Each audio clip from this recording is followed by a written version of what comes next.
নিচ্ছি।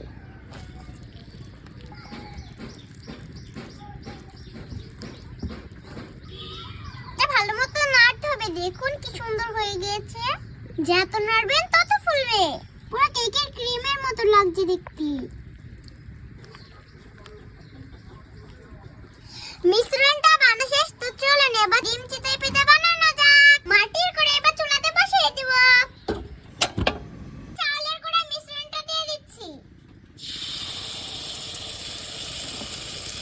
তো এবার ডিমটা উপর দিয়ে দিয়ে দিচ্ছি।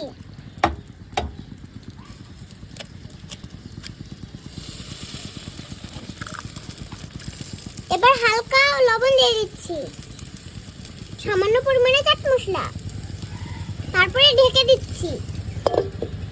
এবার সাড়ে সাত দিয়ে পানি দিয়ে দেব।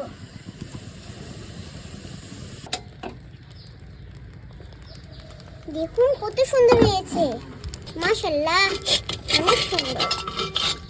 দেখুন কি সুন্দর দেখতে লাগছে।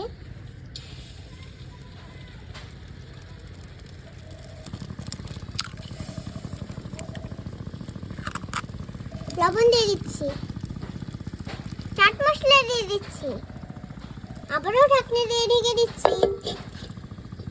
হালকা উপর দিয়ে পানি দিয়ে অপেক্ষা করব। এই দেখুন পিঠা হয়ে গেছে। দেখুন কি সুন্দর হয়েছে। উপর দিয়ে ডিম দিয়ে দিচ্ছি।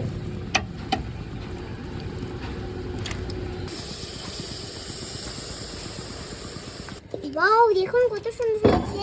সবগুলো পিঠাই সুন্দর হয়েছে। এই যে দেখুন হয়ে গেছে আমার পিঠা বানানো। তো চলুন এবার খেয়ে জানাই কেমন হলো। এই যে দেখুন আমার ডিম চিতই পিঠা হয়ে গেছে। তো এবার খেয়ে জানাই কেমন মজা হয়েছে। এই যে দেখুন, বিসমিল্লাহ।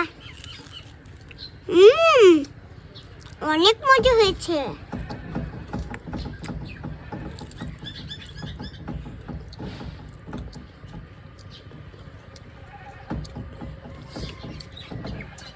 আপনারাও কিছু উপকরণ দিয়ে এই ডিম চিতই পিঠা বানাতে পারবেন খুবই সহজে।